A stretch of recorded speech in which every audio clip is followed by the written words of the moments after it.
Украина менен биздин эмнеге чатагыбыз бар? Саясат менен алектенбесең, саясат сен менен алектенет деген. Эртең ошондой эле сценарий Кыргызстанга келет турбайбы деген ой пайда болот да. Эркин болгон коомго өнүгүү дагы, алдыга жылуу дагы жеңил болот да. Зеленский жерди бербейм деп атат да. Путин дагы ушуга басым жасап атпайбы? Мейли мен жолго берейин, бирок кол койгондо кандай болобуз дейт. Зеленскийдин ордуна өзүбүздү коюп көрсөк, Зеленскийдин өлкөсүнүн ордуна биз өзүбүздүн Кыргызстан деп элестетип көрсөк. Америка баары бир да. Эли ошол бийликке татыктуу болсо, ошондой эле тим коет. Парламент азыр тарай элек, бирок тарайт экен деп атышат. Анда коомчулук кандай кабыл алат аны? Өзүң кантип таратасың деген сөз да. Кааласа байларды алып келет парламентке. Мында эч айырмасы жок. Азыркы эле парламент болот дегендей да. Биздин бир белгилүү саясатчы айтканда муниям көрөлү деп. Тоталитардык системада жашап аткан Кытай коррупциясын токтото албай атпайбы? Оп, кылабыз ака.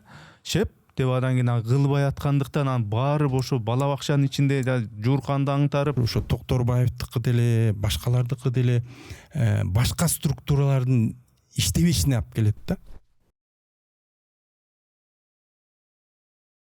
Урматтуу катталуучуларым, сиздерге бир кулак кагыш. Биздин бул маек подкасттар мамлекеттен каржыланбайт. Кандайдыр коммерциялык демөөрчүлөрү жок, өз демилигибиз менен чыгарып келатабыз. Мээнетибизди каржылай жактан колдоону каалоочулар болсо, М-банк номурубузду, штрих-кодубузду жазып койдук.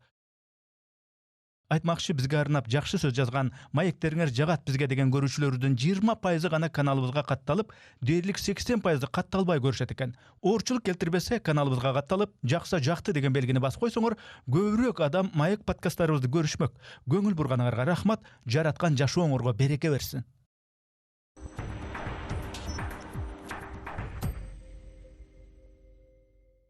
Ассаламу алейкум, урматтуу көрүүчүлөр, саламатсыздарбы, арбаңыздар. Биз кезектеги пикирлешүүбүздү баштайлы деп турабыз, подкастыбызды. Менин аты жөнүм Эрнес Кыяз. Анда мен ушул саатка жараша биздин бүгүнкү конок ким экендигин тааныштырып кетсем, ал тарых илимдеринин кандидаты, политолог деп жүрөбүз биз, журналисттер жааты. Бирок тарых жаатында дагы көп өзүңүздүн иштерди кылып жүрөсүз. Табылды Акеров мырза, кош келипсиз. Ассаламу алейкум. Азыр мына жайкы сезондо баары эс алып жүрөт. Өзүңүз Фейсбукта, соц тармакта бир тарыхый бир постторду жазып, ошондой кылып жүрөсүз да. Бирок мен сизди чакырганым мындай саясатты сүйлөшөлү деп чакырдым. Болгондо дагы Украинадагы, Орусиядагы ушул кырдаал боюнча Трамп менен Путиндин, Зеленскийдин маселесин талкуулайлы деп чакырып отурам да. А бир чети ушуну талкуулайлы дегенде көрүүчүлөр айтышы мүмкүн, биз өзүбүздүн ички маселебизди эле билеличи, алар менен эмне чатагыбыз бар? Украина менен биздин эмнеге чатагыбыз бар? Биз ички жолдорду, мектептерди, башка объектилерди салышыбыз керек. Аны талкуулаганда эмне деп. Эми сизге суроо, Украина маселесинин, Орусия, Америка маселесинин бизге түз же кыйыр кандай мындай байланышы бар?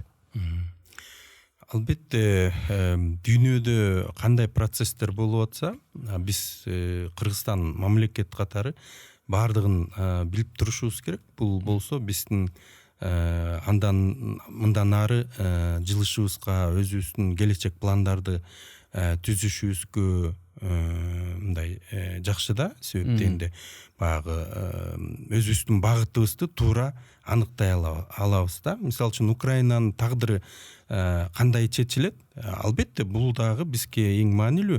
Себептен эки чоң мамлекет, бир жагында Америка Кошмо Штаттары, бир жагында Орусия, ушундай бир чоң, мындайча айтканда, өзүнчө эле бир территориялык жактан аябагандай кең жана экономикасы дагы күчтүү Украинанын тагдырын чечип атышат да. Мына Зеленский айтып атпайбы, бизсиз чечкенге болбойт десе деле болбой, экөө чечип аткандай көрүнүп атат да. Албетте, ошол Украинанын тагдыры кандай чечилсе, бул дагы бизге, биздеги кичинекей мамлекеттерге кийин мындай баягы залал тийип калышы мүмкүн да. Эгер жаман чечилип калса, ыңгайсыз чечилип калса, албетте биз Украинанын сабактарын мындай изилдеп, өзүбүзгө карап кандай болуп кетиши мүмкүн, дүйнө саясаты кандай болуп кетиши мүмкүн,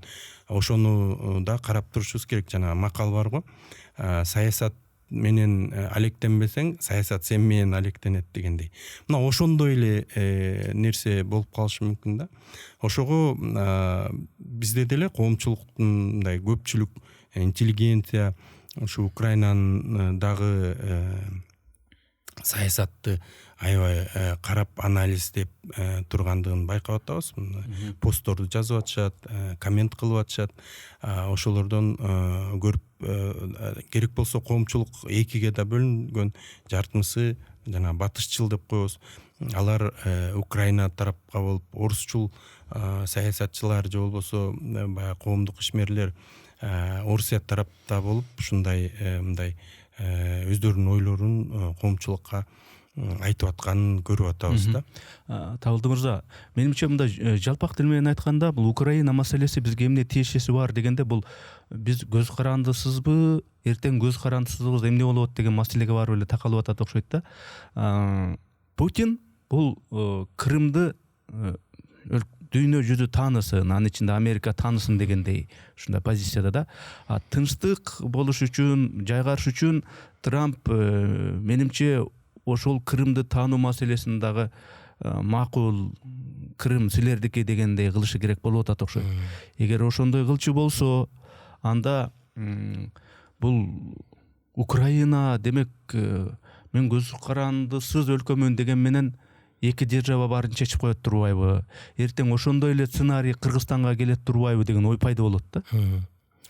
Ооба, эми бул жерде мындай бир эки теория бар да. Бирөө жанагы Киссинджердики, экинчиси Бжезинский.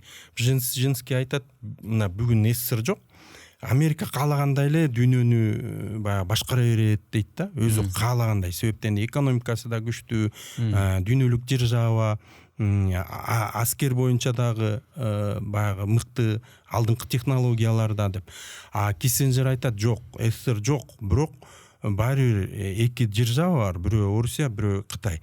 Ошондуктан Американын бүгүнкү саясаты бул эки державанын кызыкчылыгында кошо карап, анан дүйнөнү башкарышы керек дейт да. Бүгүнкү күндө биз ошо Киссинджердин баягы теориясы туурараак көрүнүп атат да. Себептен де карасаңыз, мына Трамп Орусиянын кызыкчылыгын карап атат да. Туура бул Крымды эгерде тааныбаса, анда согуш токтобойт, айтып атпайбы? Согуш токтотуш үчүн Зеленский Крымды бер, булар болсо Донбассты сурап атат. Донбасстан баягы чечиш керек бул маселени да деп, мындай кыйыр түрдө болсо да, өзүнчө Зеленский менен отурганда ачык айтып аткан чыгар. Бирок мындай дүйнөлүк коомчулукка кичине маалымат берип атат да, ушу жөнүндө саясаттын нугу кайсы жакка кетип баратканын көрсөтүп атат да. Мындайча айтканда, Трамптын бул максаты эки тарапты тынчтандырып, согушту токтотуп, кайсы тарап эмнени көздөп атат, ошону карап, анан кайсы бир жерлерде мындай уступкага барып, кайсы бир жерлерде тескерисинче Украинанын тарабын таламын талашып, ушундай негизде баягы согушту токтотуу болуп атат да. Эми буну Трамп шайлоого баратканда эле айтканда, мен келгенде согушту токтотом деп. Мына ошол аракеттери, мындай аракеттерин жасап атат да. Эң негизгиси бул Трамп жанагы жазып атышпайбы, эгерде Трамп согушту токтотто Нобель сыйлыгын алат деп. Трамп баягы шайлоого келатканда эле кийинки шайлоодо дагы шайлана тургандай баягы кадамдарын белгилеп койгонда, мына ошого бул ушундай аракет кылып, ушул согушту токтотуп, тараптарды тынчтандырып берсемби деп атат. Бирок албетте бул жерде дагы көп аракеттер болот. Мына айтып атпайбы, мен сентябрга чейин бүтүрүлө деп атышат да. Себептен де сентябрда жанагы Газа сектору боюнча да маселе көтөрүлөт да. Израиль аны дагы көп мамлекеттер тааныйбыз деп турат. Трамп аны тааныбайбыз деп пока мындай тескери карама каршы пикирди карманып турат да. Мына ошондой нерселер болуп атат да. Эми албетте баягы келечек көрсөтөт сүйлөшүүлөр. Зеленский жерди бербейм деп атат да. Анан эми бир чети берем демек беле, бербейм деп атат да. Бирок согушту токтотуш үчүн сыягы ошо анча-мынча жерди бериш керек, ошо өзүнүн жеринен баш тартыш керек болгон бир кырдаал түзүлүп атат окшойт. Эгер ошол жерди берсе, бул кандай болуп калат? Бул саткынчылыкпы же тынчтык үчүн мындай анча-мынча нерсени кечкен бир акылдуулук болуп калабы, ошо кандай ойлойсуз? Эми Зеленскийдин максаты бул жерде баардык күчүн мындай ушул процессти акырына чейин алып баруу болуп атат да. Мындай оюндан сыртта калып калбай, жанагы айтып атпайбы, тамашалашып да болсо, мындай кыйыр түрүндө коомчулукка билгизип атышат да. Сен шайлоого барсаң болбойбу эмне деп айтты го Трамп менен сүйлөшүп атканда. Журналист суроо берип, шайлоого барыш керек эле да десе, жок, согуш учурунда шайлоого барган болбойт, бизде ушондой деп анан баары шылдыңдагандай кылып күлүп да коюшпадыбы. Мындайча айтканда, бул жерде Зеленскийдин мындай легитимдүү эместигин көрсөтүп атышат да, дүйнөгө, коомчулукка көрсөтүп атышат. Демек Зеленский эки тараптуу сүйлөшүүгө катыша албай калышы мүмкүн да, анткени ал мындай легитимдүү эмес болуп калып атат. Шайлоо мөөнөттөрү өтүп кеткен аныкы.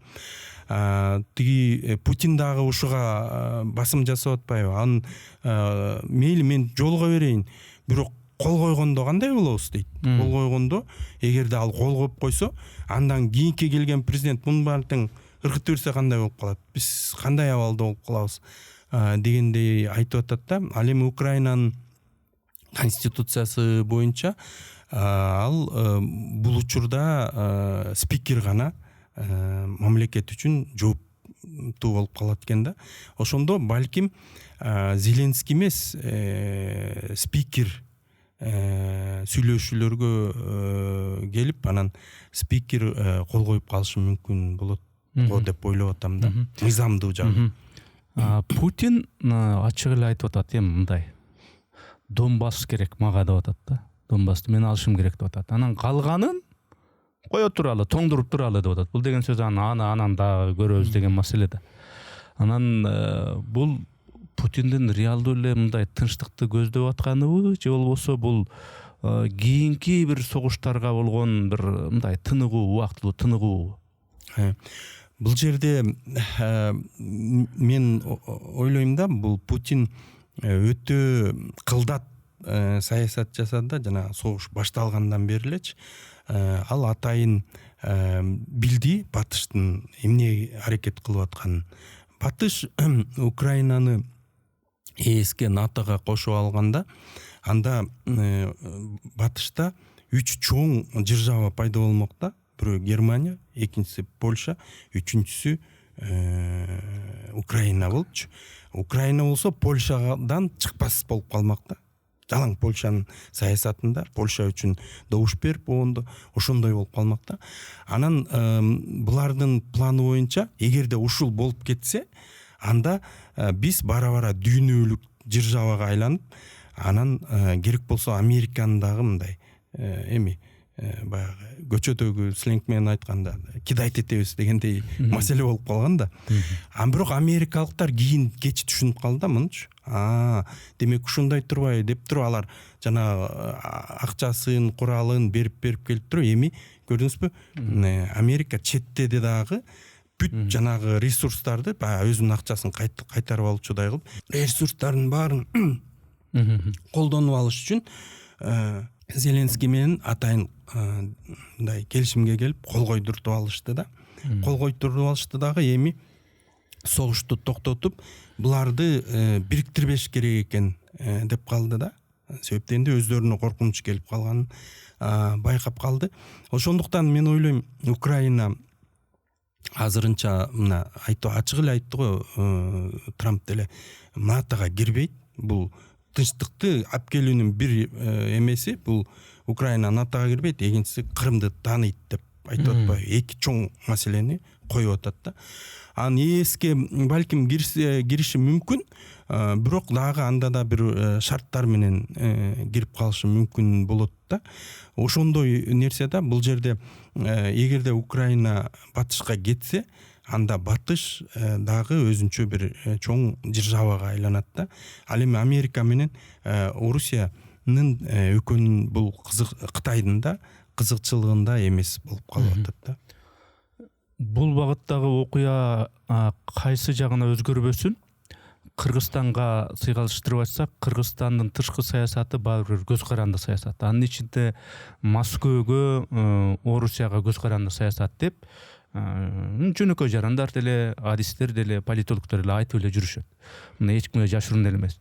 Анан Москванын кызыкчылыгы бул ушул сүйлөшүүлөрдө баары бир алдыңкы орунга чыгып, бул сүйлөшүүлөр болсо, жанагы биздин Москвага болгон көз карандылык ого ишбетер дагы тереңдеп, дагы бир биз үчүн кооптуураак, коркунучтуураак бир мындай фазага өтпөйбү сиздин оюңузча?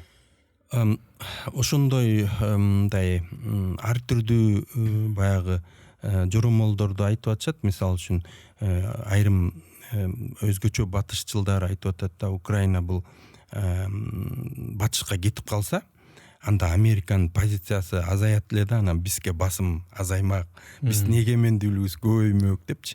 Андай эч убакта болбойт, себептен де биз эң түбүндө турабыз, биз жакынбыз, бизге басым кандай болсо ошондой эле боло берет.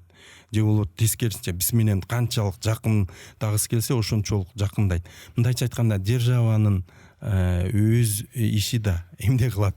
Мисалы үчүн кааласа бийликти алмаштырып коет да. Ким эмне кыла алат?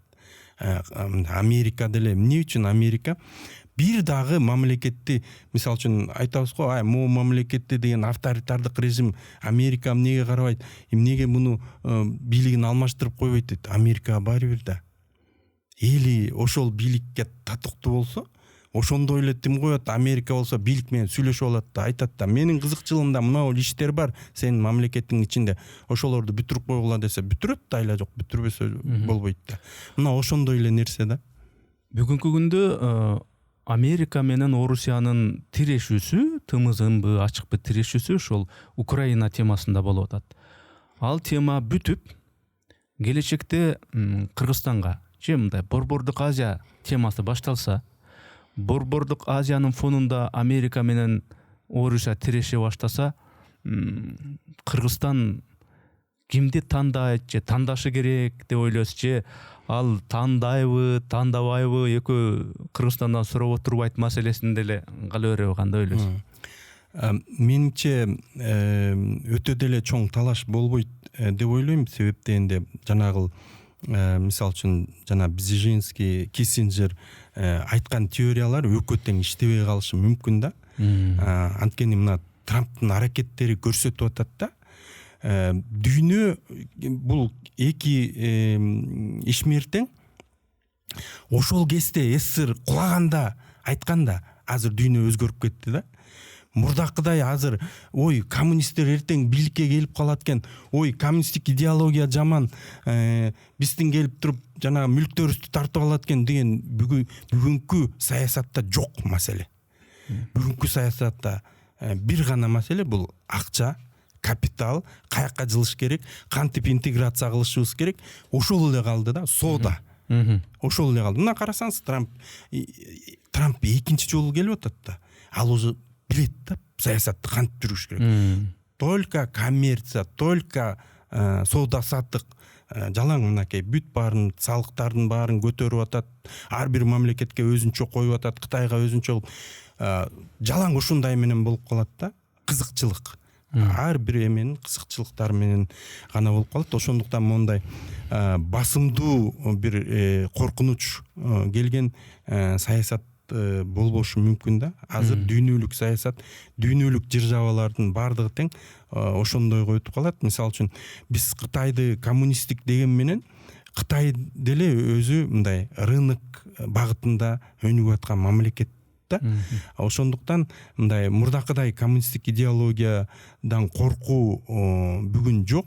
бирок баягы баары бир Америка бул дүйнөлүк держава, Россия дүйнөлүк держава, Кытай дүйнөлүк держава болуп ушундай негизде үчөө сүйлөшүүлөр менен үчөөнүн кызыкчылыгынын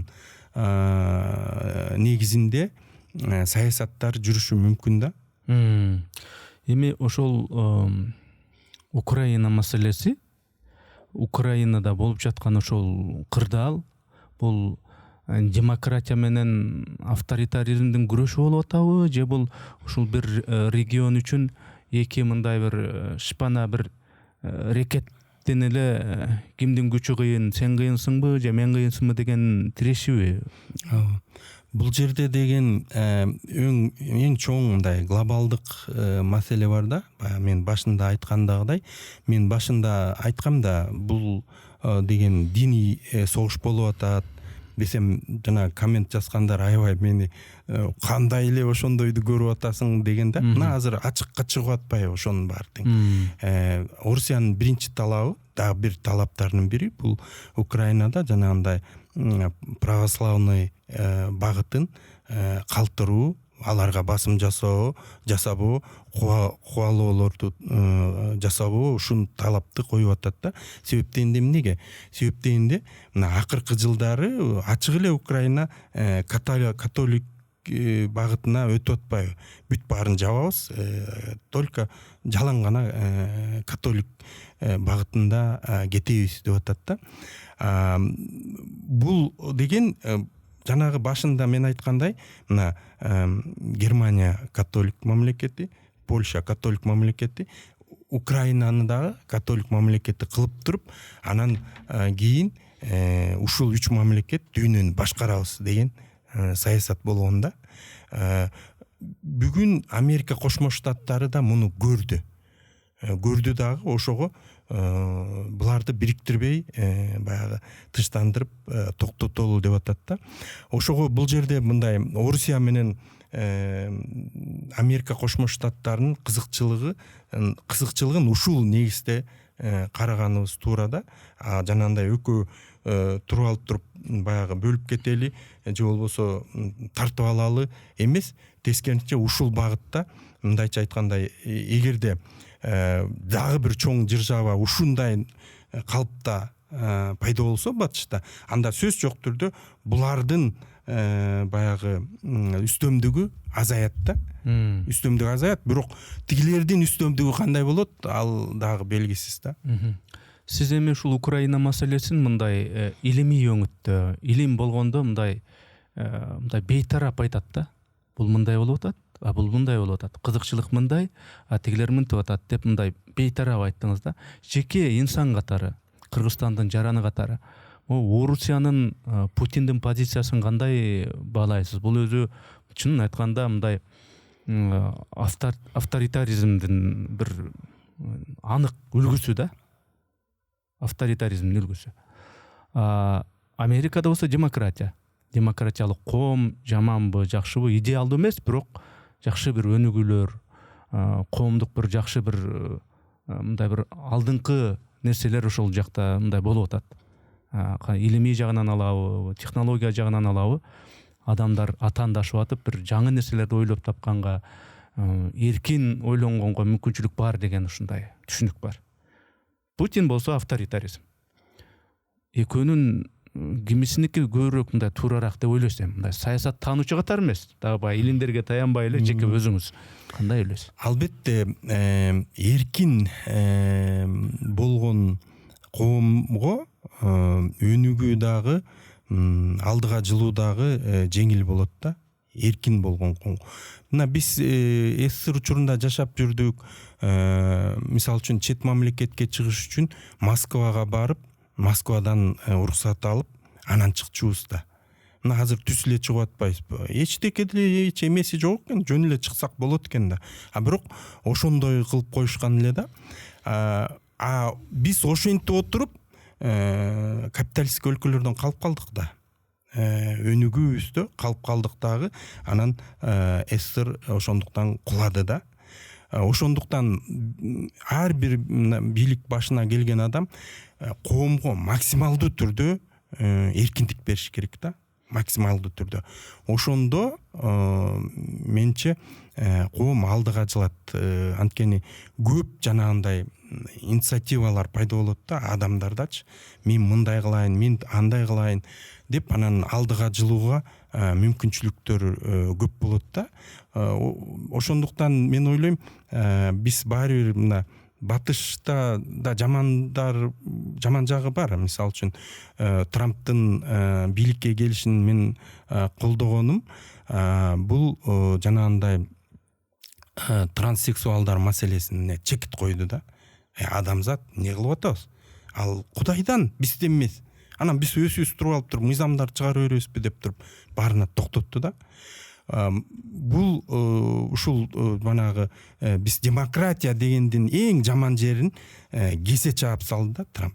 Бул эң сонун иш болду деп ойлойм. Албетте, мисалы үчүн мен эгерде Орусияга келсеңиз, Кытай менен салыштыргым келет да. Кытайдагы держава, Кытайдагы авторитардык мамлекет. Бирок кандай өнүгүп атат? Кандай өнүгүп атат, анан кандай эмеси бар? Мисалы үчүн ушул Кытайда фуюй кыргыздар бар. 1,5 мың 1700 эле калк өзү. Ошолордун айылына мектеп салып туруп, заңгыраган мектеп салып туруп, анан кыргыз тилин ошо жерге киргизип койгон да. Карасаңыз, антип башыбызды оорутуп не кылабыз, ушу 1,5 мың киши экен, Кытай болуп эле кетсинчи, ушулар бизге ассимиляция болуп эле сиңип кетсинчи дебейби? Жок. Ар бир азчылыктын кызыкчылыгын ойлоп, ошол кичинекей айылга барып туруп мектепти салып, анан кыргыз тилин окутуп атышат да. Албетте Кытай тилин да, бирок кыргыз тилин окутуп атат да. Бул албетте мына биз кыргыздар ушуну укканда эмне дейбиз? Кытай мамлекет укмуш экен дейсиң да. Бул деген держава экен дейсиң да. Мына ошондой негизде аракеттениш керек деп ойлойм да. Ошол эле учурда уйгурларга болгон ыдык көрсөтүү да бар да ал жакта. Ооба, бул жерде мындай жалпы мамлекет келгенде уйгурлар жөнүндө, берки башка мусулмандар жөнүндө кичине проблемалар бар. Бирок баары бир дүйнөгө өзүн ушундай көрсөткүсү келет да. Мына биз деген азчылыктарды ойлойбуз дегенде кылыпчы. Ал эми бизде болсо кандай болуп атат? Бизде болсо жөн эле Орусиянын парламенттеги эле депутаты кичине эле бирдеме болуп, мына Бишкек шаарынын бир районунун атын өзгөртөбүз деп койсо, шак ар жактан кыйкырып өкүрүп атышпайбы? Же болбосо кыргыз тил маселесин кичине көтөрүп койсо эле бакырып өкүрүп атышпайбы? Бул деген туура эмес да. Биз деген өзүбүз билишибиз керек кандай өнүктүрөбүз. Мына мисалы үчүн Африка өлкөлөрүндө бүгүнкү күнгө чейин 2 тил да. Англис тили, анан тиги өздөрүнүн тили да. Алар өздөрү ошондой чечти. Демек биз деле өзүбүз кандай каалашынча чечип алышыбыз керек. Андан кийин Орусия менен кандай мамиледе болобуз, ал башка нуктагы проблема да. Украина темасын жабаардан мурун бир суроо. Зеленскийдин жүргүзүп аткан ушул саясатын айтаардан мурун биз ошол Зеленскийдин ордуна өзүбүздү коюп көрсөк. Зеленскийдин өлкөсүнүн ордуна биз өзүбүздүн Кыргызстан деп элестетип көрсөк, ушул өңүттөн бир жооп берип көрсөңүз. Ал бул менин аймактарым, мен ким менен мамиле түзөм, НАТОго кошуламбы, кошулбаймбы, эркин мамлекет катары өзүм чечем. Тышкы саясатым кимдер менен алака түзөм, өзүм билем. Мен башка мындай өдө жактан Москвадөн же Путинден сурабайм.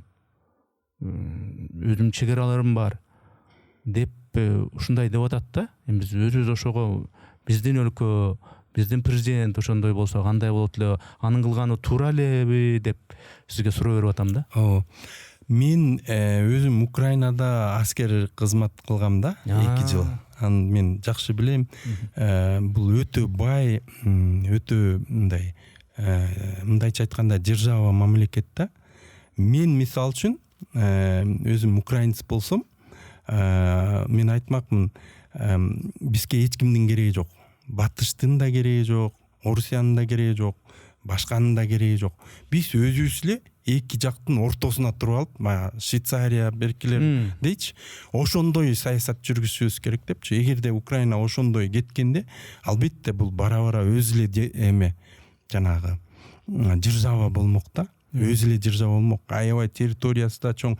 Анан булар Польшага ЕСке кирип алып, анан Польшаны угуп, Польшанын указкасы менен жашагандын кайсы эгемендүүлүгү бар? Эч эгемендүүлүгү жок да. А бирок булар ошондой ойго жетеленип кетти да, өзгөчө жанагы Батыш Украина биз кызмат кылып атканда эле бизге дайыма баягы стройго турганда айтчу да, ушу Батыш Украина жакка кирбегиле. Эгер барып калсаңар депчи. Себептен да ал жерде барганда магазинге кирсең дагы украинча сүйлөмөйүнчө эчтеке сатпайт эле да. Сен эч ким эчтеке карабайт, украинча гана сүйлөшүшүң керек. Ага чейин эч ким менен мамиле кыла албайсың эле. Ошондой эле да, аны уруп коюштары мүмкүн эле. Ошого бизге дайыма ошондой баягы айтчу эле да. Анан кийин бирок ошолордун саясаты кийин келип туруп баягы Украинага баягы үстөмдүк кылышып, биз НАТОга кирип кетебиз, биз баягы ЕСке кирип кетебиз деген нерсе менен бүгүнкү акыбалга алып келди да. Мен ойлойм, бул туура эмес. Таптаза Украин жетекчиликтери таптаза туура эмес саясат алып кетти. Мына канча миллиондогон эли өлкөдөн чыгып кетти, качып, канча миңдеген солдаттарынан ажырады, жаштардан ажырашты. Канчалаган экономикасын кыйратты, канчалаган жанагы шаарлары талкаланды. Эми болсо бүтүндөй байлыгын, кем байлыгын Америка тартып беришти да, мындайча келгендечи. Анан каяктагы эгемендүүлүк, биздин мына батышчылдар кечээ да жазып атышат да, эгемендүүлүк депчи. Каяктагы эгемендүүлүк сен эгерде бүтүндөй өлкөнүн байлыгын бир келишим менен Зеленский кол коюп берип туруп тарттырып жүрүп атсаң. Демек сиз Украинанын Москвадан көз каранды болбой өз алдынча мамлекет болушун, Украинанын эркиндигин түпкүлүгүндө колдойсуз.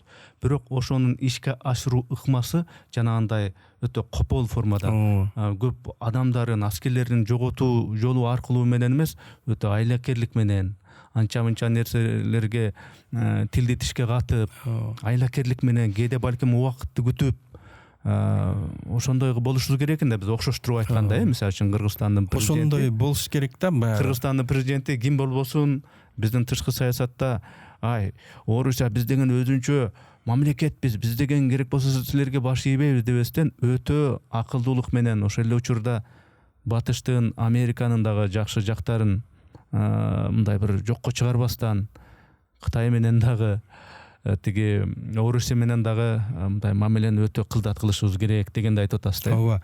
Анткени бул тарыхта деле ошондой да, мындай хандар саясат жүргүзгөндө убакыт келе элек болсо чамынып эмне баары бир жетпейсиң ал максаткачы. Мисал үчүн Шабдан баатыр, Байтик баатырларды карасаңыз, алар бул Узун агачтагы согушта көрдү да, өздөрү катышты. Көрдү, ал орустар жөн эле сүйрөп келип эле Замбрек менен эле тарс-тарс атып койсо бүттүң экен да деди да, кой, элди кырып албайлы деп. Анан Курманжандатка да айтып атпайбы, элди кырып албайлы, окуй, булар мондай экен деп туруп, анан башка нукка өтүп атышпайбы.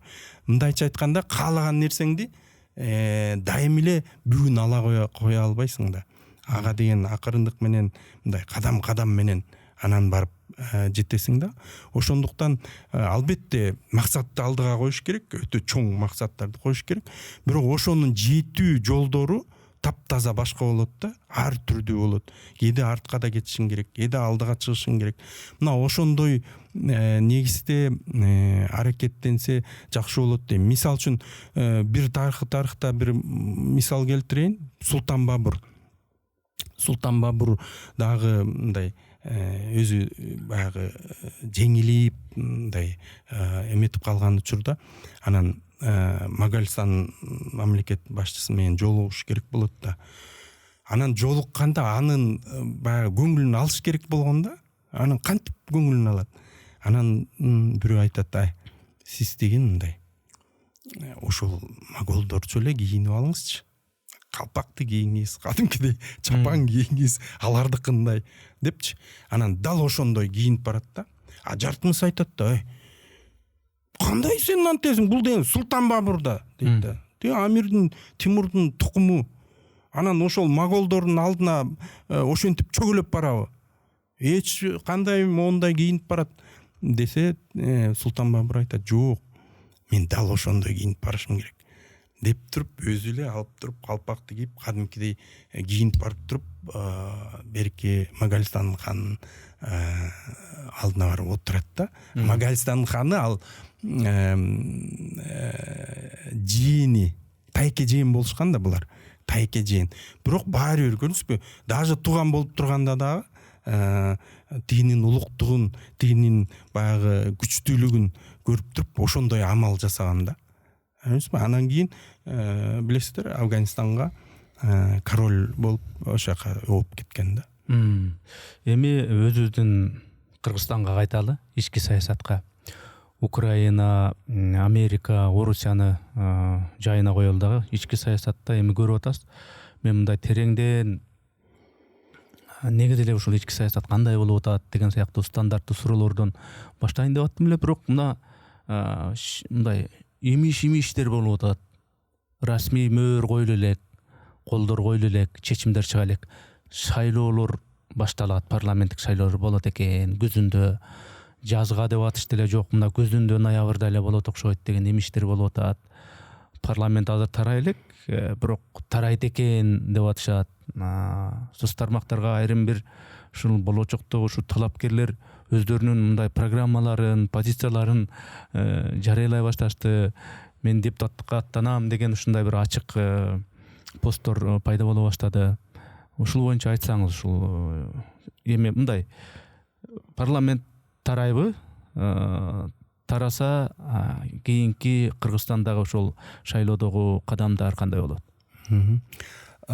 Эми эгерде парламент каникулга кете элек мезгилге келсек, ошол кезде аябагандай катуу сөз жүрүп атканда, күздө жаңы шайлоо болот, парламент кетет депчи.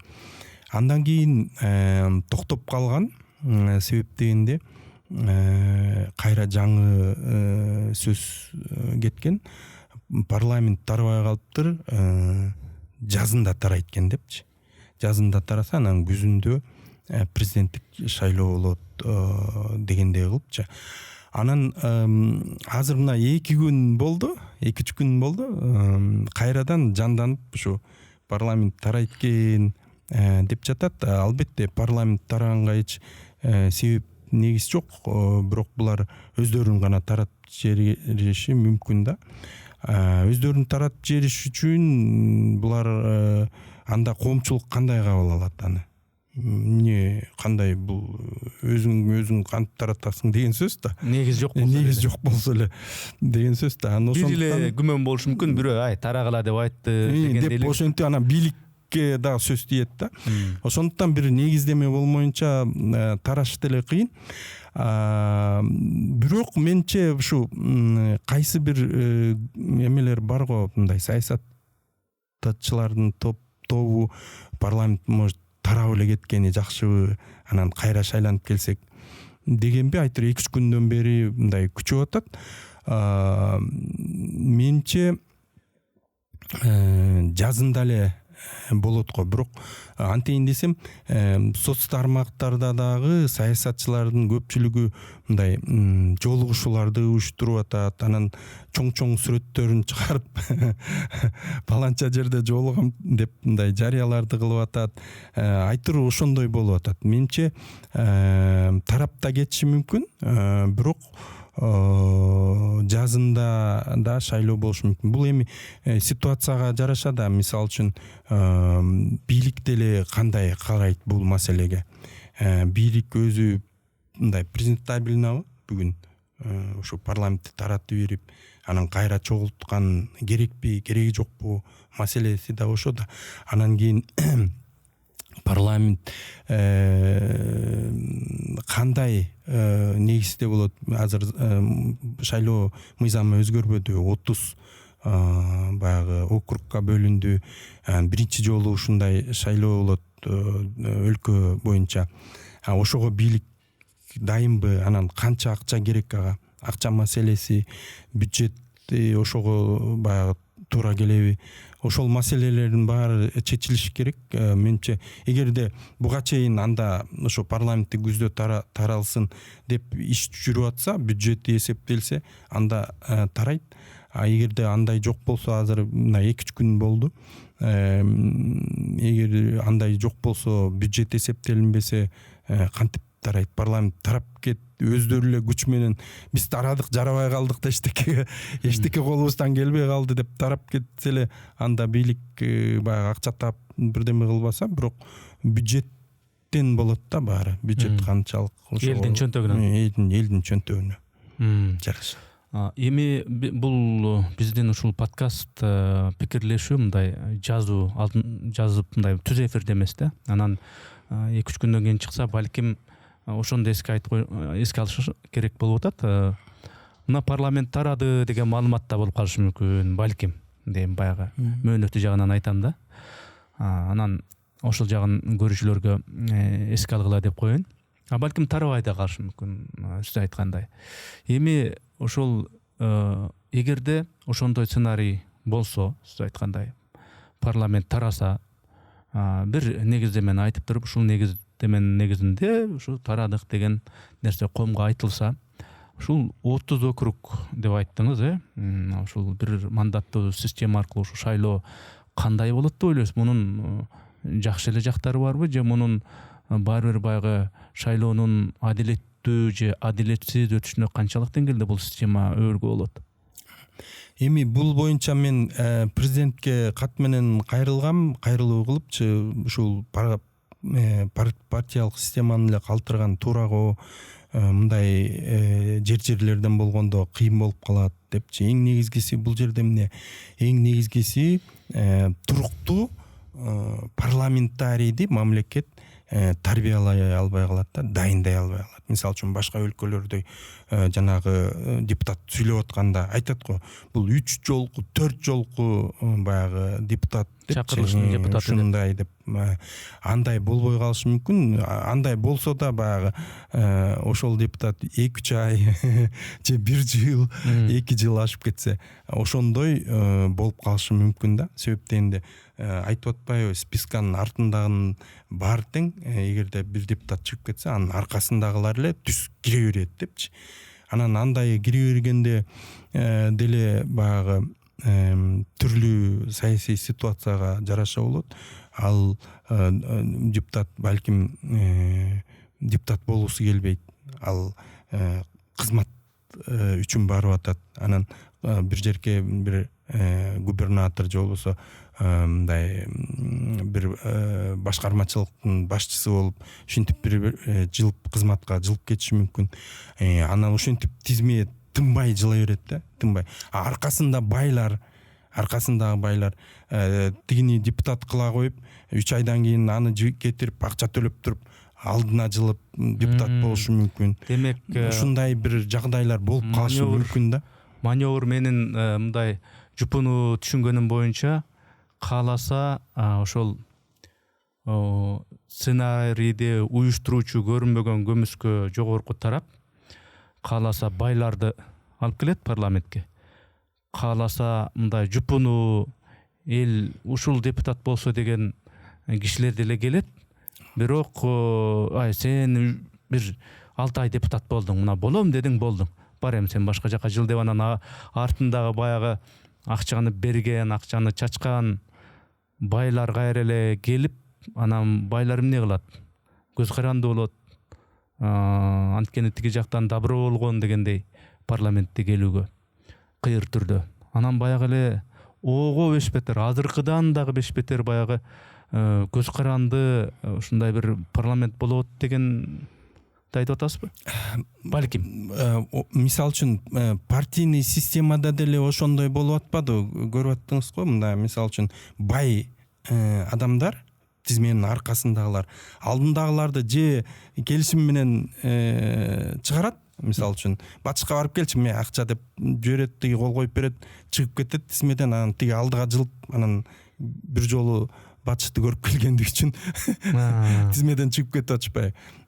Бул жерде деле ошондой да. Эми бул жерде мындай тагыраак да, мындай. Анан билинбейт, терден тизмеден чыгып атканда 3 кишини чыгарса билинип калып атпайбы? Бул жерде билинбейт да. Акырын мынтип 1-2 айдан кийин 1-2 айдан жылып ошондой болушу мүмкүн.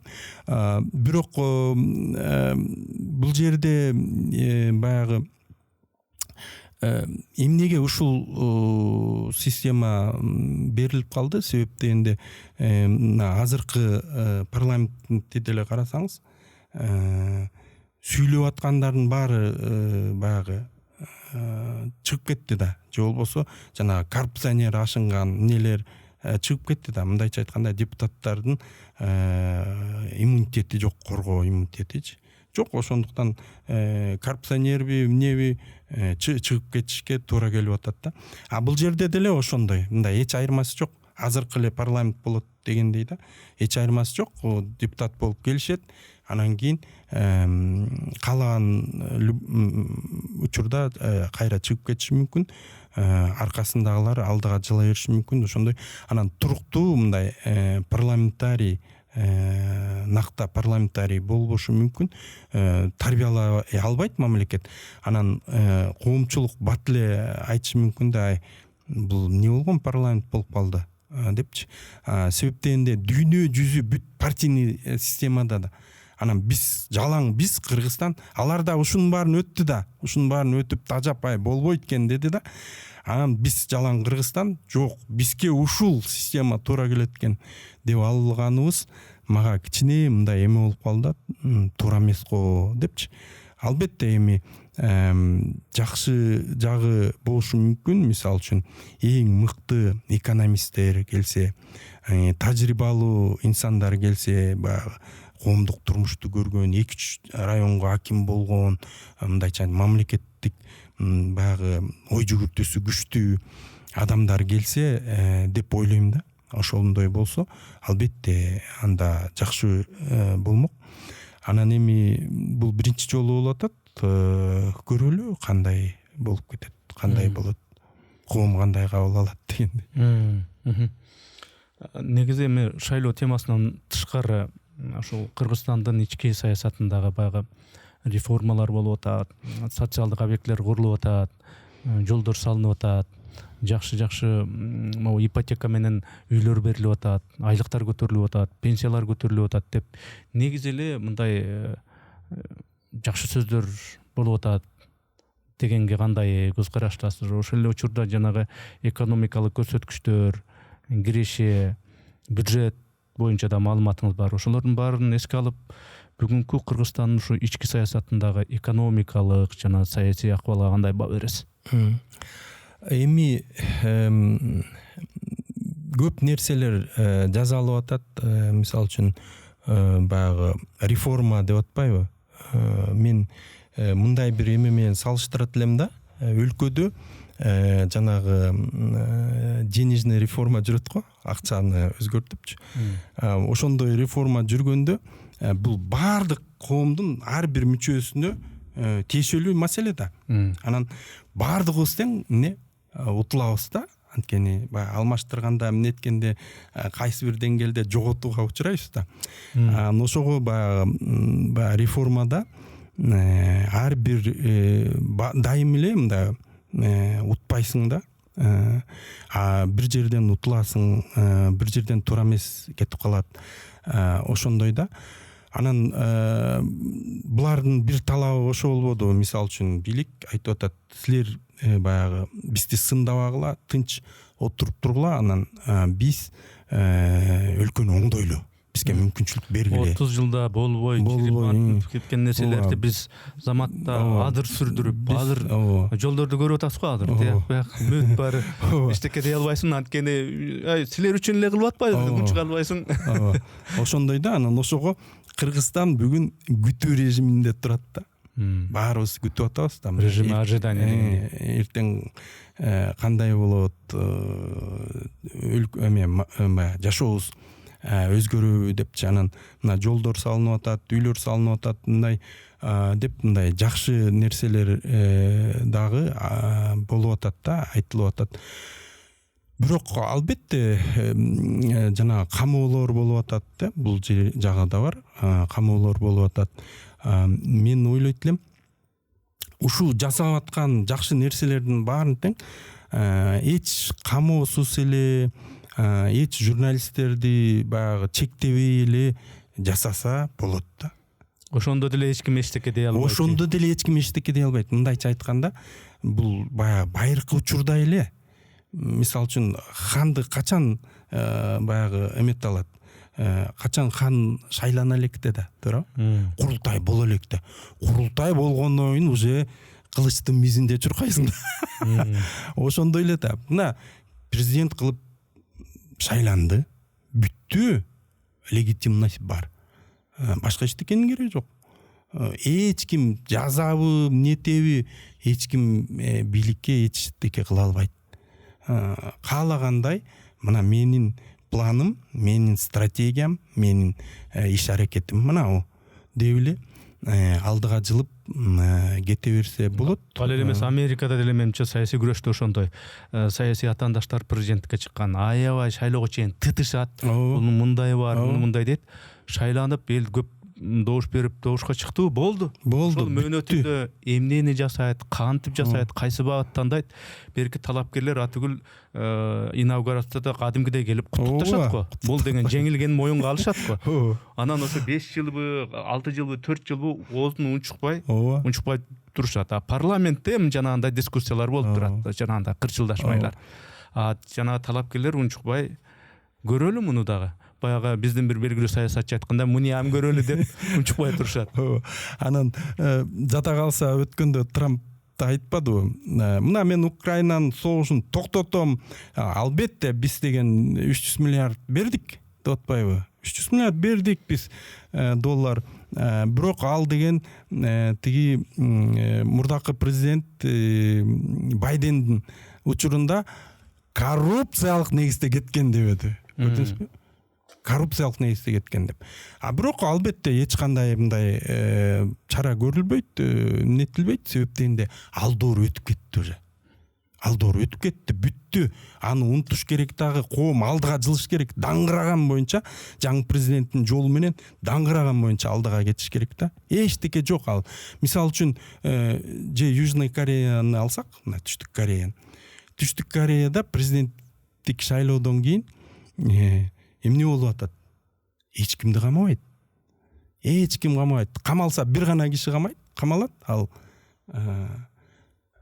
мурдакы президент же болбосо премьер-министр. И башка Азия өлкөлөрүндө эле карасаңыз, аларда деле ошондой. Мурдакы президент же болбосо премьер-министр. Анткени ошолор жоопту да. Мына азыр жанагы жерлер алынып атат, кызыл китеп дейт, эмне дейт, бар. Ал бүт бар тең ошол коррупциялык система мурдакы президенттердин учурунда болгон. Булар келип айтпадыбы? Биз деген баарын токтотуп, баарын тең ордуна коебуз деп атат да. Баарын ордуна коебуз. Мына ошондой кылып коюш керек. Жанагындай камап неткен ал болбойт. Мамлекет деген келдиби? Ал деген ошонун баарын тең, коомдун баарын тең, ошол жеткен коррупционердин баарын тең мыйзам менен иштегенге мажбурлаш керек да. Алып келип тур мыйзам. Мисалы үчүн президент Садыр Жапаров айтпадыбы? Бүттү, биз коррупцияны жеңдик, 90% токтоду коррупция депчи. Ал айтканына канча болду? 2-3 жыл болду да, туура. Бирок дагы эле коррупционерлер камалып атпайбы? Демек дагы эмне жана мамлекет кызматкерлеринин гайкасын бураш керек, мыйзамдарды катуулаш керек. Өткөндө жакшы мыйзам кабыл алышты, жана туугандары дагы кетет деп кармалдыңбы? Акимсиңби? Кармалдыңбы? Башка райондордо эмнелерде өкмөттүк структураларда иштеп аткан жакын туугандарың кошо кетет деген кабыл албады. Мына ошондой кылып гайкаларын бурай бериш керек да. Мыйзам менен жаңы мыйзамдарды эметип эле, анан ошол мыйзамдар иштеш керек да. Иштеп отуруп, анан акырындык менен мындай коррупцияны жеңсе болот. Мисалы үчүн айталы, коррупциянычы камап эмес, атып отуруп токтото албайт да. Анткени бул адам да. Дүйнө жүзүндө мына политология изилдеп көрүшкөн.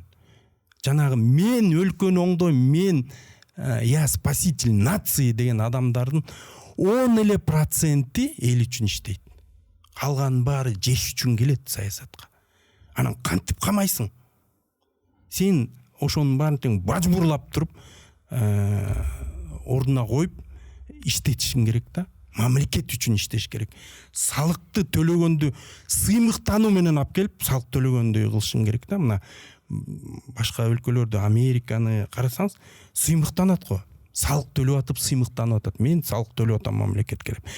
Ошол айдын кайсы числосу айтылса, ошо числодо так келип туруп салыгын төлөйт да. Мына ошол деңгээлге алып келишин керек да мамлекет. Ошондо анан иш болот. Мына Кытайда миллионерлерди ушундай Кытай мындай тоталитардык системада жашап аткан Кытай коррупциясын токтото албай атпайбы? Ал бизге ошоп камаган жок. Ал атып атат алып барып туруп. Жөн эле алып барып туруп атып атат. Көрсөтүп атат аткан. Токтобой атпайбы? Анан кантип токтотобуз? Биз токтото албайбыз муну. Биз только ана мыйзамдын ичинде аракеттенсек болот да. Эми биздеги баягы мындай лакап ат менен эки дос деп атпайбы? Эки дос системасынын бир мындай өзгөчөлүгү десем болобу, же антистандарттуу бир кадамдары десем болобу. Мурда мисалы үчүн бир нерсени бир ордунан жылдырыш үчүн кол коюп, анан президент антип мынтип тияка жиберип, бияка кылып, анан кийин ал убакыт өтүп, анан күз келип, анан кийинки жылга калып ушундай маселелер көп болчу, чойлуу элечи. Ары түрт, бери түрт болуп бир маселе. Азыр өздөрү эле могул мобилдик байланышта өнүккөндөн бери, технология өнүккөндөн бери телефондон карап эле эл чуулдадыбы? Чечкилеби?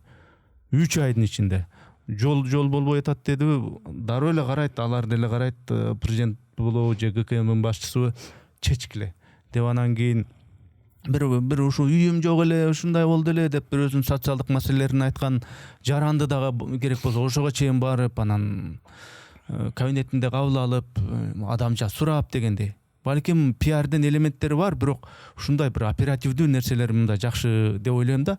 Бирок эми сизге суроо. Ушул эки гана кишинин, эки гана мыкты жетекчинин эркине, каалоосуна байланган системанын келечекте кооптуулугу жокпу? Мисалы үчүн парламент бар, башка бийлик институттары бар, бирок негедир экөө гана чечет да маселеничи. Экөө чечилсин десе чечилет. А беркилер болсо мындай, мен айтканда деле мен кокус бирдеме деп айтсам туура эмес болуп калсачы деп ушундай да, мындай демилге жок башка органдарда. Анан бул кийинки келечекте ушул экөөндөй эмес башкача адамдар келип калса, анда булардын кылган иш аракеттерин алар деген мыйзамсыз болгон.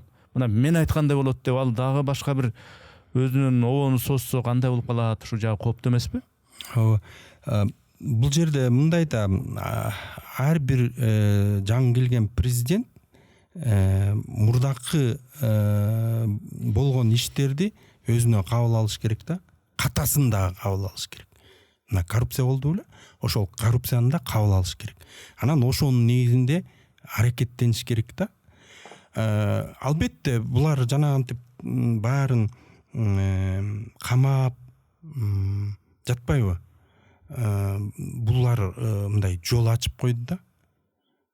Эми кийинки келгендер бүгүнкү бийликте турган министрлер эмнелерин баарын камашы мүмкүн да. Анткени булар жол ачып салды. Эмне үчүн тиги ак буранын жегиндеги нерселерди мыйзамы жок туруп эле өзүң билгендей сен деген 10 метр жыласың, сен деген 3 метр жыласың дегени туура эмес болгон деп камай берет экен да.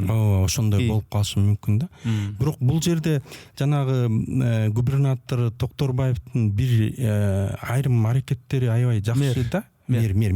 Аябай жакшы, себептен мен таң калдым да, жанагы канализацияларды текшерип атпайбы? Өзү бар эле. Эмени түтүктү теги аркы сууга чыгарып коюп эле, анан сууга бүт баары түшүп атпайбы? Малкана, койкана салып, немеси деле тиги кыгы деле бүт баары түшүп атат да. Эмнеден ушундой?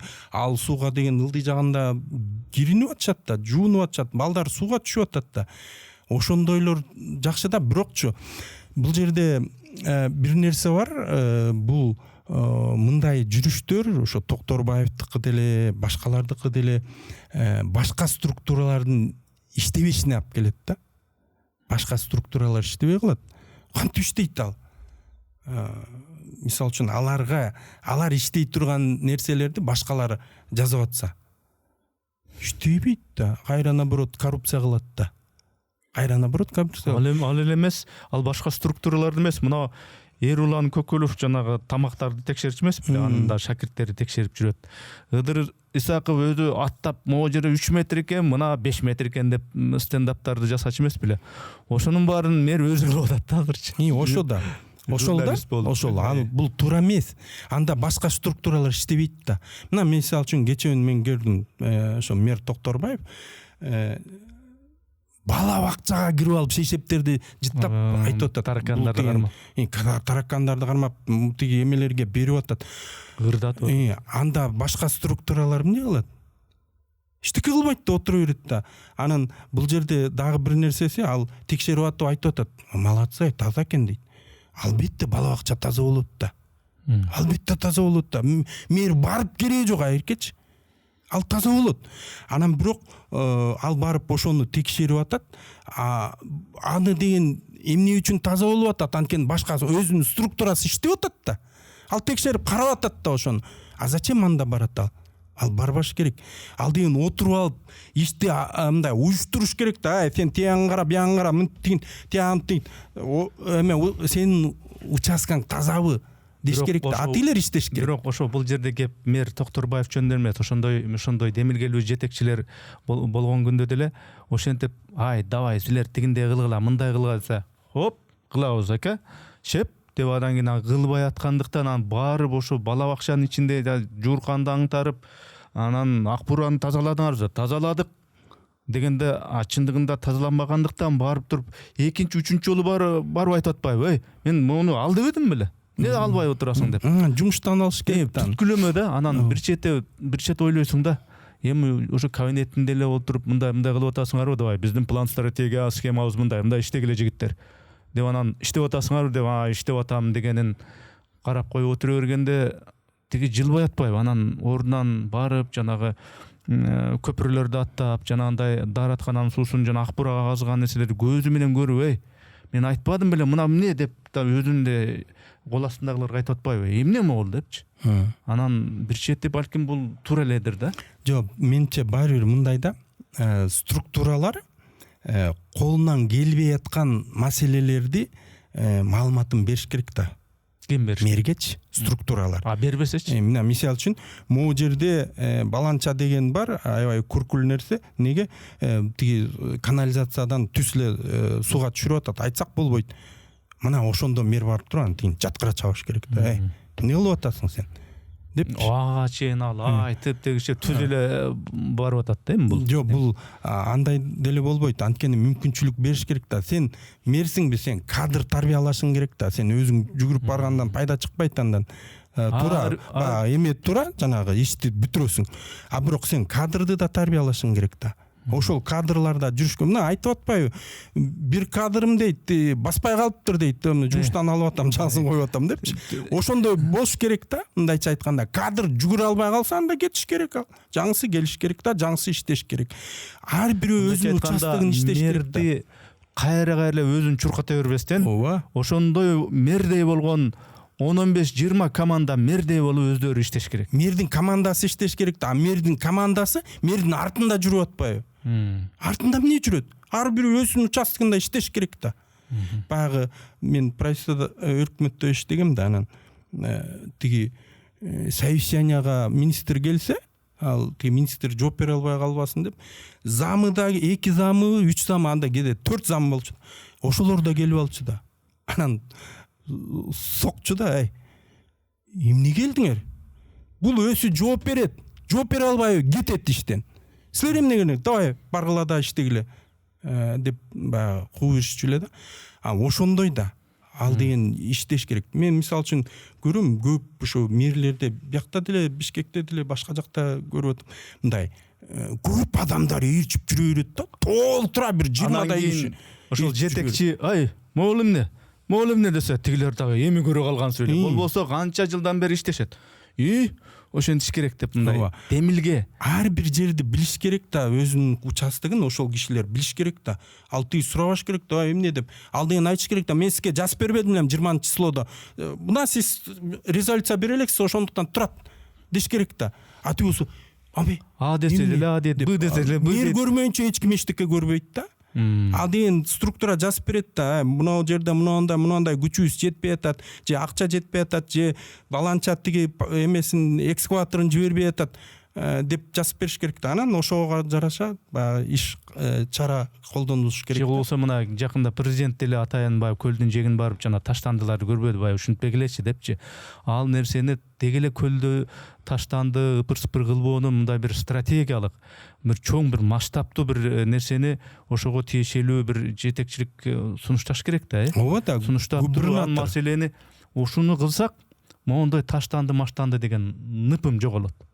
Эл да коркпойт, же жанагы ар бирине бирден камера коебузбу? Анткени камера койгондо эрежени сактап калбадыкпы? Демек камерадан коркот экенбиз да биз. Раз ошондойдон коркуп аткандан кийин ошол коркуу маселесин, ошо таштанды таштоо дагы бир жеме сындырып кетүү маселелерин ошол жагын күчөтүү керек деген нерсени жетекчиликке, президентке болобу, мэрге болобу тиешелүү тараптар сунушташы керек дегенди айтып атасыз. Ооба.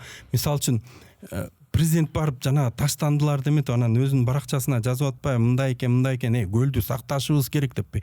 Мындан кийин губернатор отставкага кетиш керек да. Мындайча айта келгендечи. Негизи ошо да. Сенин участкаңда эчтеке иш болбой атат деген сөз болуп калды да.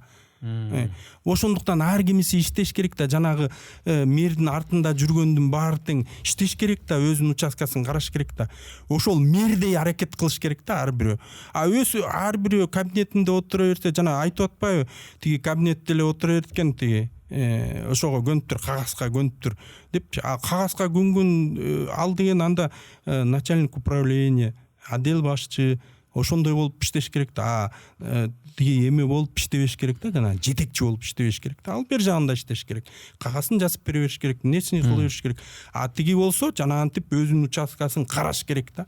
Карап кайеринде эмне жаман нерселердин баарын тең ошолор. Анан жанагы мисалы үчүн көл боюнча айтканда бир стратегияны кабыл алыш керек да. Туристтик эмени алыш үчүн биз моундай кылабыз керек.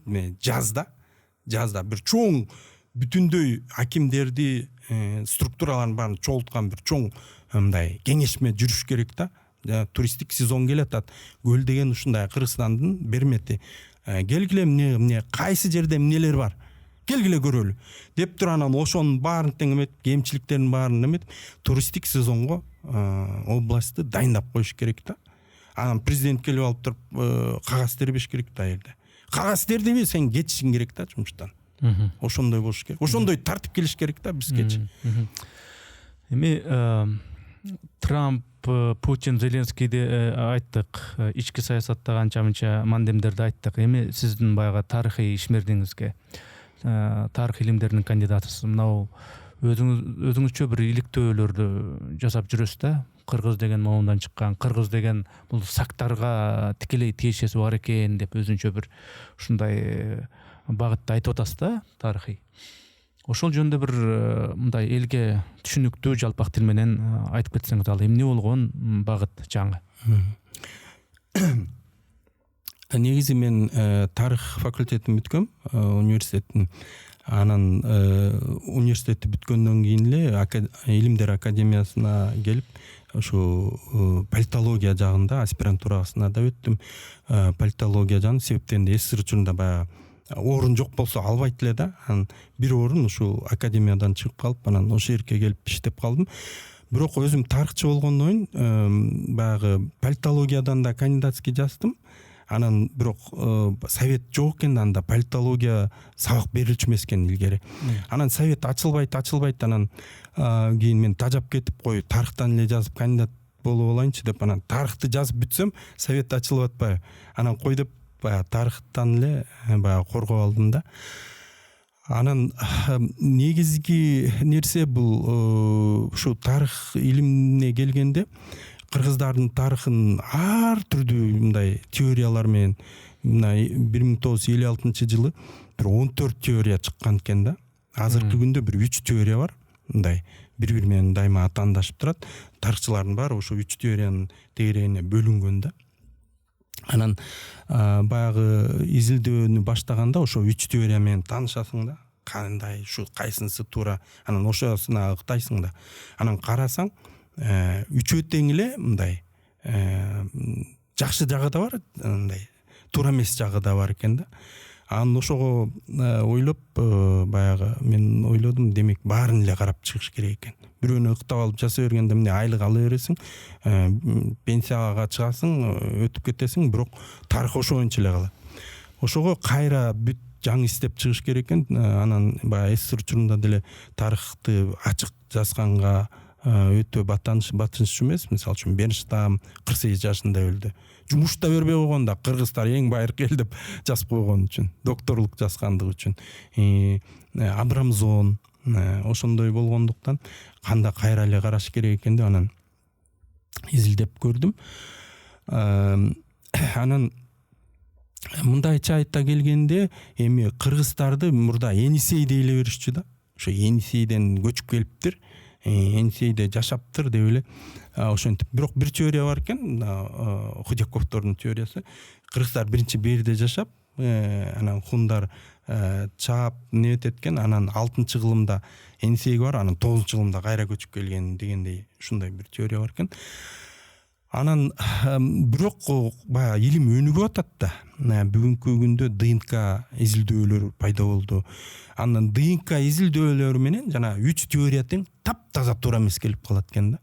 Себептен де ДНК изилдөөлөрдө биздин генибиз жанагы коло доорунда жашап аткан Енисейдеги мына Украинадан Байкалга чейин Кыргызстандын түндүгү, Казакстан бүт кирген уруулардын гени менен бир болуп чыгып атат да. R1 A1 болуп.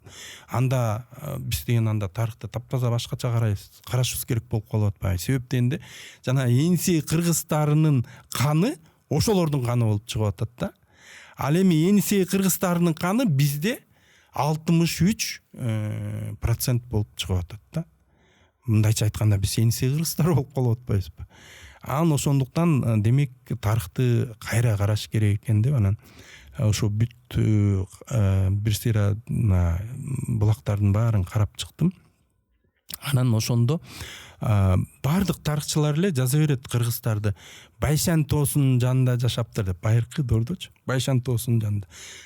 Анан мен ошол жерди окусам, ал жерде Бичурин которгон да Кытай эмесин, булагын.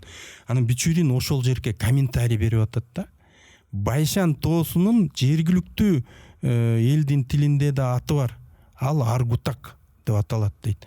А Махмуд Кажгариде болсо Аргу обласы мына Талас менен Чүйдү бириктиргендеги жерлер да, ушу жерлерде Аргу обласы дейт да. Анан Аргу деген атайы бир уруу бар да. Ошол уруу берде жашап, анан кийин кайра Кашкарга кеткен. Анан анда ушул уруу тияка да бияка да көчүп жүрүп атпайбы? Анан Аргутак болуп атса, демек Аргунун тегерегинде жашаган уруулар кыргыз болуп кеткен болуп атпайбы? Себептен де ал жазып атат.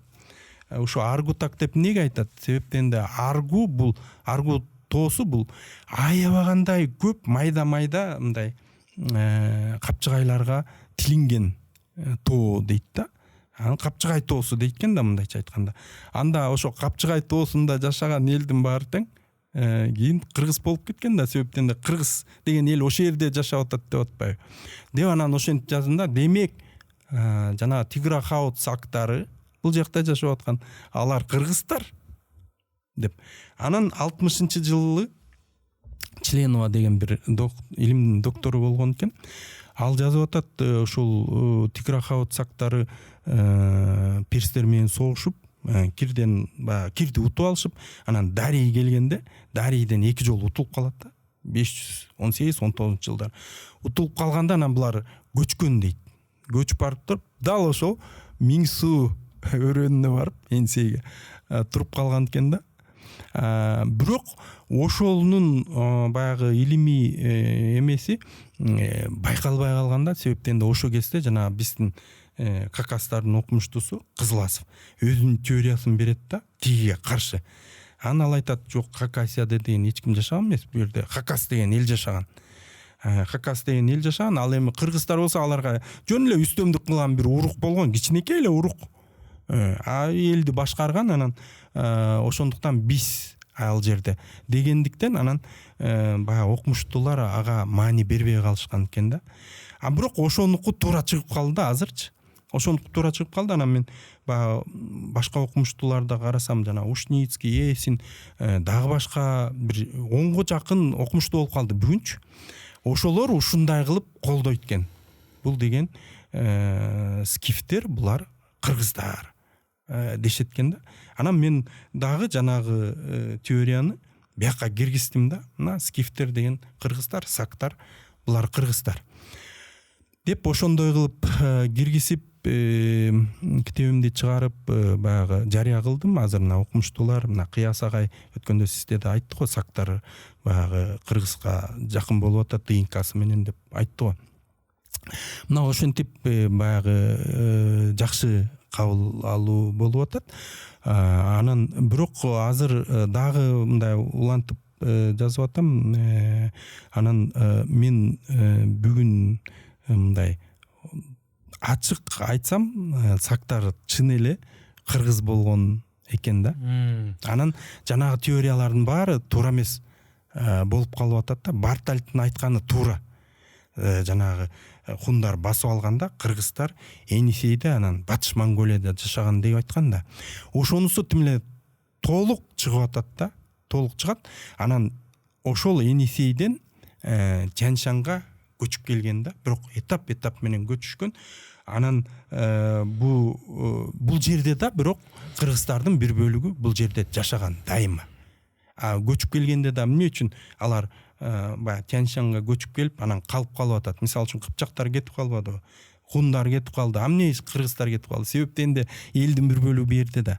Берке келип туруп, булар менен кайра аралашып, кайра жаңы топторду түзүп, ошентип кыргыз дайыма бул жерде болгон десек болот да. Ошондо мисалы үчүн усундар кыргыз, берки онок будундар, түргөчтөр, караханилер кыргыз болот да. Баардыгы кыргыз эле мамлекет болгон. Бирок Тянь-Шаньда кыргыз деген этнонимдин ордуна уруу аттары колдонулган да. Уруу аттары, мисалы үчүн Усун деп Аристов жазып атпайбы? Усун деп булар өзүнүн башкарган уруунун атын колдонушкан. Бирок булар түбүндө кыргыздар деп жазып атпайбы? Ошондой болгондо бул жакта, тигил жакта этноним кыргыз негизги ролду ойногон да. Негизги ролду ойногон, жана Каганаттын аты кыргыз болгон, баардыгы кыргыз болуп, ал жакта аябай мындай жакшы эметилген. Бул жерде жанагы уруулар чоң уруулар болгондо ал элди, мамлекетти өзүнүн атынан атай берет да. Ошондуктан бул жерде жанагындай башка атта болгондо ошолго биз мындай анча маани бербей, байкабай мындай баягы башка түрк элдеринин атынан деп жаза бергенбиз да. Эми бул тарыхчылардын өңүтүнөн алганда бул тарых иликтене бериш керек, тиги булак ачылыш керек, бул булак ачылыш керек, тарых өнүгө бериш керек, бул сөз жок. Бирок эми ошол биз Манастын урпагы экенбиз. Биз деген аябай байыркы эл экенбиз. Байыркынын дагы байыркысы экенбиз. Ошол сактарга тиешебиз бар экен. Ошолор менен биз мындай ошол байыркы элдин байыркы доорлордогу кандай маданияты болгон. Демек биз ошондой сактарга тиешелүү эл экенбиз. Деген бул бүгүнкү күндө глобалдашкан доордо ар бир коом, ар бир мамлекет тың жашаш керек, тың болуш керек. Технологиясы тың болуш керек. Бүгүнкүсү менен мактаныш керек. Бүгүн кыйын болуш керек деген доордо ошол мен сак экенмин, мен деген байыркы уруу экенмин дегендин эмне мындай пайнабы бар дейм да. Ооба, бул жерде мындай бул тарых деген эгерде эскиңди билбесең, байыркы доорду, байыркы тарыхыңды билбесең, келечекти пландоо кыйын да. Биз өзүбүзгө дух беришибиз керек да. баягы ата бабасы эмне үчүн Манас деп анан Манасты бүгүнкү күнгө чейин алып жүрөбүз го. Анткени ошол Манастан дух алабыз да бизчи, алдыга жылганга, мындай талпынганга дегендей. Анан ошондуктан тарыхты биз аябай жакшы изилдешибиз керек. Тарыхты изилдөөгө акчаны аябашыбыз керек да. Мына Казакстанды караңызчы.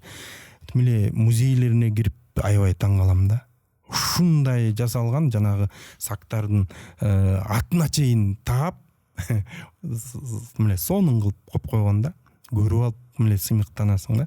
Мына ошондой кылыш керек. Акчаны бөлүп биздин көрсөтөндөрдөн, сактардын көрсөтөндөрүнөн ошол жана алтын кишини балким аты менен таап музей кылып коюп ошондой. Бул киреше алып келүүчү да өзүнчө бир тармак. Туризм да мындайча, туризм аябай эме. Анан сыймык дагы да. Анан мисалы үчүн бул дүйнөгө элдин презентациясы да. Мисалы үчүн жанагы эмени карасаңыз, Кореянын кинолорунчу жаз ошол кезде мен өзүм тарыхчы катары деле мындай көп нерселерине баягы күмөн кылам. Бирок киного ошону киргизип элин эметип атпайбы, мына бизден улуу элбиз. Ошо улуу элге татыгандай аракет кылгыла силер да деген мындай эме таштап атат да элгечи чакырык кино менен. Же болбосо жанагы Султан Сулейманда карасаңыз, анда да ошондой да. Анда деле баягы баары эле төп келип ошол кезде каттанып нетип аткан эмес, ошол кезде туруп алып эле адамдын баарын сүрөтүн тартып аткан эмес, бирок жанагы кишини карабайсызбы, турусуп алып тарттырып бүт баарын эметип атпайбы. Ал мусулман мамлекет, ал кезде балким тарттырчу да эмес да.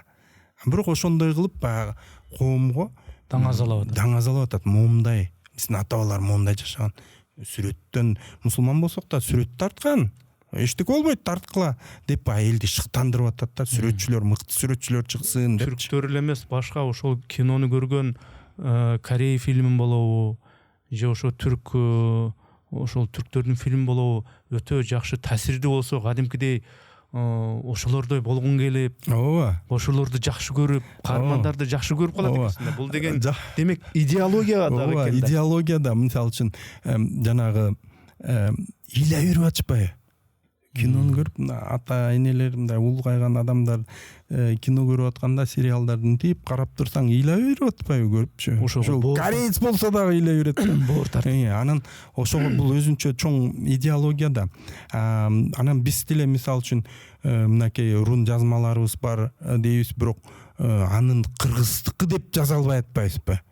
Кыргыздыкы болгон деп далилдеп жазып бере албай атабыз да. Ошондуктан жана тарыхчылар да эмеде комментте аябай согуп атпайбы, эчтеке жарабайсыңар ал бул деп эме кылыпчы. Бирок албетте эми мунун баары тең изилдениш керек, жаңыча каралыш керек, отура бербеш керек. Баягы СССР учурунда бир эме тиги эми атын айтасам да кандай, мисалы үчүн Караевпу же Худяковпу же бирөө жазып коюптур, биз ошондой жазышыбыз керек. Сен Акеров каяктан пайда болдуң же Баланчаев каяктан пайда болдуң деп коом өнүгүп атат. Илим өнүгүп уже кетип калды, биз артта калып калдык. ДНК бүт баардыгынан Худяковпу кимби баарыныкын талкалап салды уже. Жок, алардын баары ДНКга туура келбей атат. Кайра жакшы карашыбыз керек, кайра карап чыгышыбыз керек баарын. Мейли туура болсо дагы кайра жаңы караш керек. Жаңы илим чыкты ДНК деген. Ошону карашыбыз керек да. Анан кийин туруп алып эле анан Баланча академик бар, сен аны аттап кетиптирсиң, сен анан бул дагы эчтеке эмес, жанагы аспиранттардын кабинетине кирип алып урушуп атышпайбы? Сен эмне үчүн Баланчага ссылка берип коесуң дейт да, шилтеме берип коесуң. Эмнеге кантип атасың? Ал деген биздин жана школага кирбейт. Ал тиги жакта. Да, Тяньшан, Алтай, анан Енисей теориясы болуп 3кө бөлүнөт да. Анан ошол жакта ага кирбесен, сен биздикин жаз. Кантип жасарсың сен деген? Ал өзү окумуштуу болуп калыптаныш керек да, өзү жаш керек да, аспирант өзү жаш керек. Мен мисалы үчүн менин илимий жетекчим Тынчболот Жуманалиев, мен өзүнө алганда эле айткан, сен өзүң кара, бүт баарын карап туруп эле, өзүң көргөнүңдү жазып чык деп. Ал айткан эмесми, тиги школага кирип кет, бул школага кирип кет, жеңил болот, айлык аласың, амитесиң, сени өткөрбөй коюшат. өткөрбөй койсо койсун. Мына мисалы үчүн мен туурасын жазышым керек да, окумуштуу болгондон. Мен мисалы үчүн эмне үчүн жана китеп кылып чыгарып коем. Себеп дегенде жанагы бул коргоого барасың да. Анан коргоодо да ошол школалар отурат да.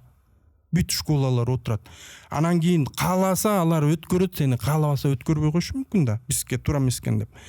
Ошондуктан китеп кылып чыгарып койсоң, кийинкилер карайт да, могу жерде моундай деген бар турбайбы, моундай жазылган турбайбы деп карайт да. Эгерде китеп кылып чыгарбай барсаң, анда кулап калгандан кийин алар айтат, сен чыгара албайсың деп коет да. Мен ушуну азыр дагы бир тема өзүнчө өсүп чыгып атат да бизде. Илим дегенчи. Илим бул боюнча өзүнчө тема кылыш керек менимчечи. Өзүнчө тема кылып, ушул боюнча сиздин оюңузду сурашым керек. Бирок ошентсе да кыска бир суроо коеюн. Мына ушул тарых илими болобу, башка илимдер болобу, деги эле илим изилдөө, ушу илимде дагы өзүнчө бир этаптар болот го. Коргошот, бирдеме жазып келет аспирант, анан кийин баары окумуштуулар кеңешип отуруп алып, бул туура, бул туура эмес деп, анан коргоочу тарап болот, дагы бир оппонент болот деген өзүнүн жолдору бар. Анан ушул советтик десем болобу, баягы илимдин кандидаты. Ошол эле учурда мына батышта мисалы үчүн PhD деп коет. Ушунун ортосунда бир карама каршылык бар да. PhD дегендер айтат, PhD деген бул батыштын баары тааныган өзүнчө илимий даража. PhD деген ал илимдин кандидаты, анан башка деген эмес. PhD деген бул PhD. Болду, ошондой караш керек. Деп ушинтип мындай талашкандар бар да. Сиз ушуга кандай карайсыз? Эски биздин илимий мындай подход бу ушундай эскиче эмеспи? Дүйнө болсо башка жакта жүрөт. Биз баягы эле өзүбүздүн казаныбызда, эски казаныбызды калдырып аткан жокпузбу илим жаатында? Эми PhD негизи кабыл алганыбыз туура да. Эми ошого өтүшүбүз керек да, акырындык мененчи. Анткени ал жерде сен мындай илимий статусуң белгиленет да. Сен мындай окумуштуу боло аласыңбы, боло албайсыңбы деген сөз да. Ал сен мындай коргодуң, демек сен уже окумуштуусуң деген сөз. Бирок албетте жана илимдин кандидаты деген эми СССР учурундагы түшүнүктө ал деген ушунча чоң эмгек да, аябай мындайча айтканда азыр докторлук жазгандай эле нерсе да. Чоң эмгекпи же бюрократия? Жок, тытынып отуруп жазасың да. Тытынып отуруп жазып, ошого жетишиң керек да. Мындайча айтканда, СССР учурундачы жана PhD-ни кандидат науктун алдында баягы киши катарына деле эсептеп эмес да. Эми сен кимсиң? Биякта кандидат наук турганда дегендей эле нерсе да. Бирок эми азыр баягы дүйнө жүзү ошондой өнүгүп атканда, PhD деген бул эмне? Мындай коргоп алдың, андан кийин сен доктор, накта доктор наук профессор болосуңбу, болбойсуңбу, ал өзүңүн эркиңен, өзүңүн күчүңөн жетесиңби? Анда жасайсың. Жетпейсиң, мына сага ушул жетиштүү, ушу менен окат кыла берсең болот дегендей нерсе да. Жанагы илимдин кандидаты дегенге бир көлөкө түшүргөн нерселер бизде мындай амалда тургандар, мисалы үчүн мансапта тургандар, депутат болгондо же министр болгондо эки иштен бир иштеп бирөөлөргө жаздырып, анан кандидат боло коюп, же ал кандидаттыгын же улантпайт, ашта тойдо мааракелерде чыкканда гана бул баланча илимдердин кандидаты деш үчүн эле колдонбосо, илимин деле мындай улантпайт, бирок наамы бар. Ошол эле учурда мындай аспиранттар жанагындай атайын чай уюштуруп, тай союп, кой союп, анан ошондо бир машакаттарды жасап бүтүп койсо эле, анан бирөөлөргө жаздырып, анан ошондой жолдор менен илимдин кандидаты болгон дагы бар эмес. Айрым ошондой нерселер көлөкө түшүрдү го дейм да. Ооба. Эми мисалы үчүн илимди жасаш үчүн баягы мамлекеттик кызматта же болбосо депутат, министр болбош керек да. Өзүң жазышың керек. Эми алардын баары тең бирөө да жазбайт. Анткени мына биз окумуштууларбыз да. Анан алар айтат да, мен жазып бердим дейт да.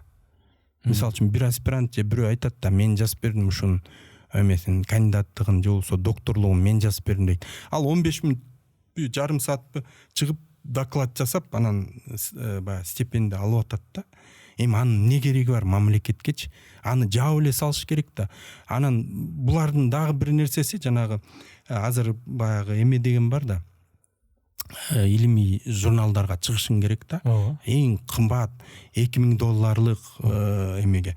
Анан ошолорго биз 3дөн, 4дөн, 5ден, 6дан чогултуп акча $300, $200 ошентип анан бир материалды чыгарып, анан ошол жерди жабабыз да. Мамлекетке бул эмне кереги бар?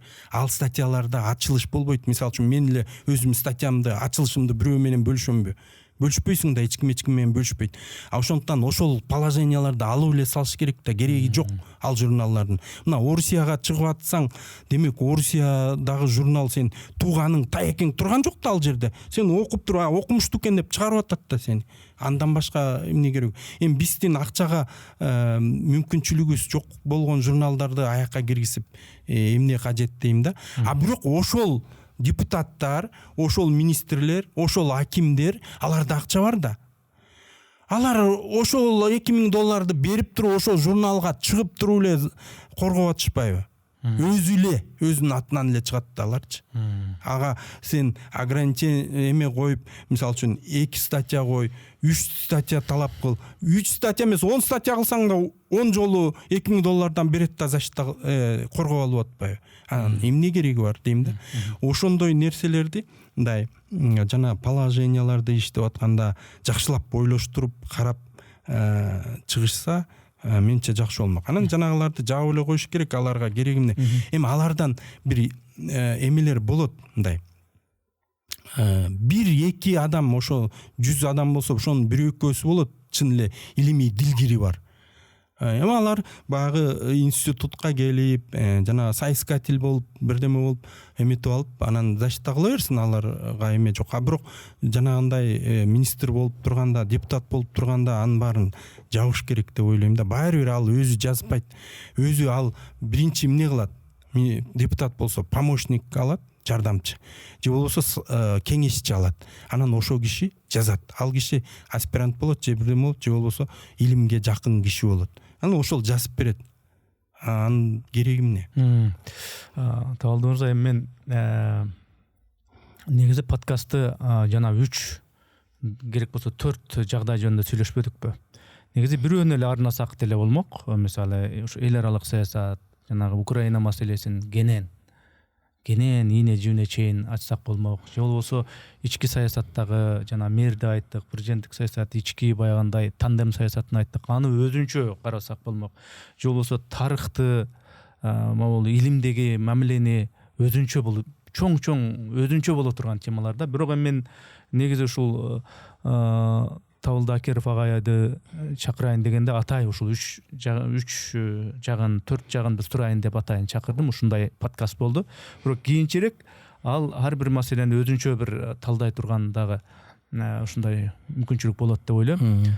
Анан эми ошол мен берейин деген суроом негизи бүттү. Бирок ушул подкастка келем деп аткан адам мен ушу барганда сөзсүз могул нерсени бир айтып койбосом болбойт деген бир ою болушу мүмкүн да. Эгер ошондой оюңуз болсо айтсаңыз да, анан маекте жыйынтыктасак. Эми жана ички саясат боюнча сиз айтып калбадыңызбы? Ошого бир эме айтсамбы дейм да. Мен мисалы үчүн азыр көп курулуштар жүрүп атпайбы? Анан мен ойлойм да, ушул мисалы үчүн жанагы жаңы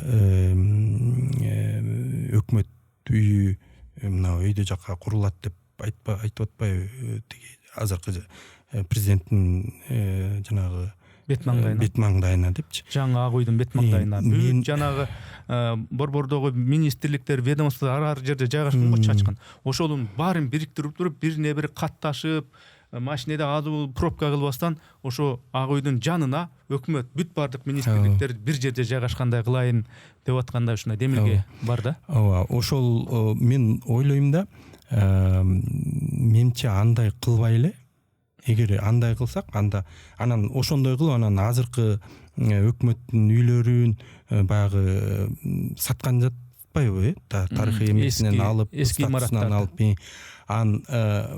эгерде сатылса деле, ал жерге жана бизнесмендер келгенде, ал жер мындан дагы машинасы көп келет да, себептен алар бизнесмендер да.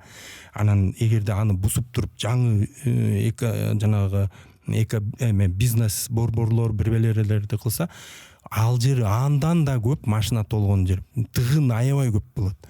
Менимче андай кылбаш керек, андай курбай эле, тескерисинче жанагындай Арсланбаб деген туристик зоналар бар го, ошол жерлерге эле жанагы Заманбап кредиткеби эмнеге 5 жылдыздуу отельдерди салыш керек да. Мен анткени өзүм барып көрдүм, ушу Сары Челекке да, тиги Арсланбапка да айланайын эл жаман көп келет экен да. Бирок көп келген менен ал жерде жата турган жер жок болуп калат экен да. Жата тур, мына туристик эме, мына ошол акча ал жерге кетиргенден көрө ушул жактарга анан дагы бул бизнесмендерге кредитке бересиң да, ал акча кайтат. Анан кийин ал акча жок болуп кетпейт, бизнесмен да пайдасын көрөт. Ошондой негизде аракеттенсе мен аябай көп пайда болмокпу деп ойлойм да. Анан жанагы курулуштарды деле караш керек, баарын эле кура бербеш керек, себеп дегенде кереги жогу да бар. Анан эң нерсеси мына акыркы бир чечим болду го, жана жер боюнча. Мен Турцияда жүрөм, жана Кемер жакта. Анан жүрсөм, ал жерде мындай бир шаарча, ошо Карабалтадайчы. Анан баратсам мындай кээ бир жерлерде бир 50 сотук, 30 сотук жерлер, кесилген жерлер, эч ким жашабайт, эч ким үй да салбайт экен. Мен таң калдым да, кандайча ушундай? Эмнеге бул десем, айтат, бул жер деген жанагы айыл чарба нугундагы жер. салганга болбойт. Салганга болбойт, эч ким тийбейт бул жерге дейт. Мамлекет каалаган күнү келип бул жерге бирдеме эгет дейт да. Ошондуктан бул жерлер тийбейт эч ким дейт. Мына ошондой маданият, ошондой түшүнүк алып келишибиз керек да. Ошол жагынан карап мен ойлодум да, атак бизде кыргыздар эмне Бишкектин тегерегине келип, же Оштун тегерегине барып эле борбор шаарда экөө тең. Анан ошол жерден эле бир кичинекей бурчта ала калып эле анан ага документ жасап эле анан куруп атпайбы? Мен мисалы үчүн мигрант эмесмин, эми мигрант болгон эмесмин. Бирок мигрант болсоң, ошончо бир канча миң деген акчаны таап атасың. Анан келип алып туруп бир жерден мыйзамдуу түрдө отурушуң керек да. Мыйзамдуу түрдө. Анан келип эле, мен кыргызмын, мен каалаган жерде отуруп алам деп анан же болсо мошенникке тарттырып бербешиң керек да акчаңды.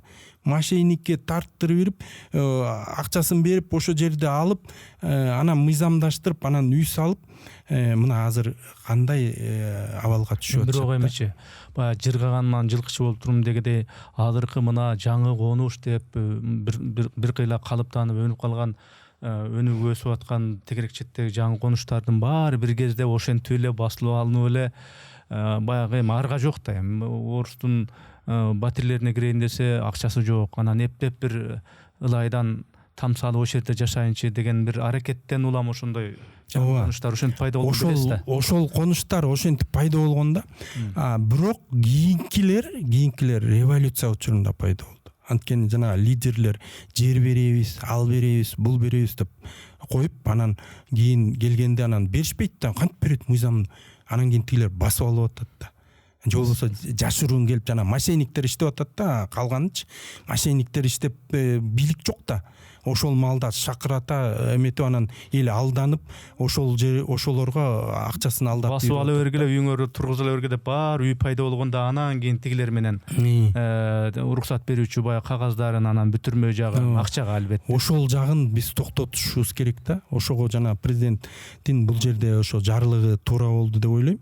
Мындай жестко. Эми ушуну кармаш керек, бирок ушуну кармаш керек. Анан кийин элге ушундай кылып коюп, анан башка бир министр же дагы тегерек четинен бирөөлөр 1-2 гектар жер алып минтип эметип жүрген болбойт да. Ошогону кармаш керек. Анан бул иштер деген мындай дагы жүрүш керек да, жана мындай бир калыпка келтирүү документи кабыл алыныш керек да. Мындай инвентаризация жүрүш керек деп. Анан болду, ошону менен бүт жерлерди карап чыгыш керек. Мына Бишкектин тегерегинде, Оштун тегерегинде, балким Жалал Абадта деле болушу мүмкүн, мындай чоң шаарлардачы. Ошонун тегерегинде мыйзамсыз алып алган 3, 4, 10 гектарга чейин жерлер бар да. Ошолордун баарын тең эле коррупционерлер да. Ошолордун баарын тең эле алыш керек. Себеп дегенде мамлекет деген жанагы ар бир кичинекей жер үчүн күрөшүш керек да. Эртең элди багыш керек да. Айыл чарбанын угундагы жерлерди сакташ керек да. Элди багыш керек. Рахмат. Рахмат. Анда ушу негизи эле бул теманы дагы менде көп суроолор бар. Сизге бере турган контур суроолорум бар эле. Аны айтсам да азыр убакыт азыр бир тойло болуп калды окшойт. Ага өзүнчө кайрылабыз буюрса, анткени жанагы атайын жерди салып алып, анан кийин жерди алып үй салып, канча каражат коротуп, Россияда тияк биякта иштеп келип анан салып, ошо мезгилге чейин унчукпай жана уруксат берүүчү органдар алар мындай жоопко же ошол компенсацияны так өзүндөй ичи кыйылбай тургандай, мен мунун ордуна мындан да жакшысын алдым дей тургандай шарттар түзүлдүбү, түзүлбөдүбү, ал башка маселе. Жок, бул жерде бир эле маселе бар да, мамлекет кандай аткарыш керек бул иштичи. Бунун баарынын жолу бар, эл аралык баягы практика бар да. Ал жерде сен кызыл китеп алдыңбы, мамлекет эчтеке кыла албайт, ага кире да албайт ичине. Аны алыш үчүн мамлекет ошонун компенсациясын рынок экономикасынын баасында төлөп бериш керек. Жөн эле ала албайсың. Жөн эле бир кичинекей эле бурчун ала албайсың. Ал деген мамлекет берди да, аны буга чейинки президенттер берген агачы. Ал коррупциябы эмнеби берген. Анан аны ала албайсың. Мисалы үчүн жана ишкана СССР үчүндө приватизация болгон ишкана. Ошо кезде Апаз Жумагулович акимдерге баарына алгылачы деп отуруп берген да. Эч ким албагондан анткени бизнести эч ким билбейт. Тияктан кредит келатат да, аны алыш керек, албасаң экономика эртең өлөт. Анан ошентип отуруп берген да алардын баарына. Азыр алыш үчүн анын баарын практикада рыноктук баа менен гана ала аласың. Жөн эле барып сен туура эмес алып атасың, алып кел деп алган болбойт. Андай дүйнөлүк практикада жок да. Бул бир гана бар, Владимир Ильич Лениндин учурунда бүт баарын тең шарк эткизе алган. Ошондуктан дүйнө жүзү бизден коркот да. Эртең бизди ким келип тартып албасын деп коркуп атышат да. Ошондой. Турция, Ататүрк. Турция Ленинди эле кайталап келе берген. Туура социалдык маселелерди чечип атат да. Баарына жер берип атат, нетип атат. Анан бир гана эметкенде жана жерлерди национализация кылып, же болбосо тиги бизнестердин баарын алганда, ошондо Турция, Ататүрк айткан, токто. Бул жагына биз өз жолубуз менен кеттик да, анан өз жолу менен кетишкен да. Рахмат, анда атайын убактыңызды бөлүп келдиңиз. Ар ошол эл аралык мамиледе дагы элге мындай бир түшүнүк бердиңиз. Ал боюнча өзүнүн түшүнүгүн алды. Эркиндик деген эмне, суверендүүлүк деген эмне, Украина маселеси боюнча ички саясатта кайсыныбыз жакшы, туура болуп атат, кайсы дагы жакшыраак болсо болот эле деген сыяктуу да ойду айттыңыз. Ошол эле учурда мына илим жаатында тарых эмне үчүн керек? Ошону дагы жөнөкөй бир түшүнүктүү бердиңиз. Эмне үчүн тарых керек? Эмне үчүн биз ошол сактаргабы же башкаларга байланыштуу экенибизди билишибиз керек? Анткени ал бизнес, анткени идеология, мында деген намыс жатат дегенди түшүнүк бердиңиз менимче.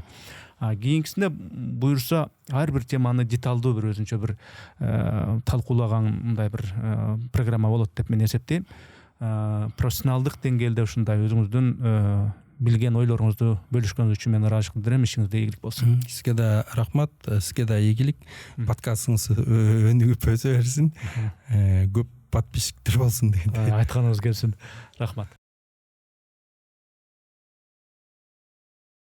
Урматтуу катталуучуларым, сиздерге бир кулак кагыш. Биздин бул маек подкасттар мамлекеттен каржыланбайт. Кандайдыр коммерциялык демөөрчүлөрү жок, өз демилигибиз менен чыгарып келатабыз. Мээнетибизди каржылай жактан колдонуу каалоочулар болсо, М-банк номурубузду, штрих-кодубузду жазып койдук. Айтмакчы, бизге арнап жакшы сөз жазган, маектериңер жагат бизге деген көрүүчүлөрүдүн 20% гана каналыбызга катталып, дээрлик 80% катталбай көрүшөт экен. Оорчулук келтирбесе, каналыбызга катталып, жакса жакты деген белгини басып койсоңор, көбүрөөк адам маек подкасттарыбызды көрүшмөк. Көңүл бурганыңарга рахмат, жараткан жашооңорго береке берсин.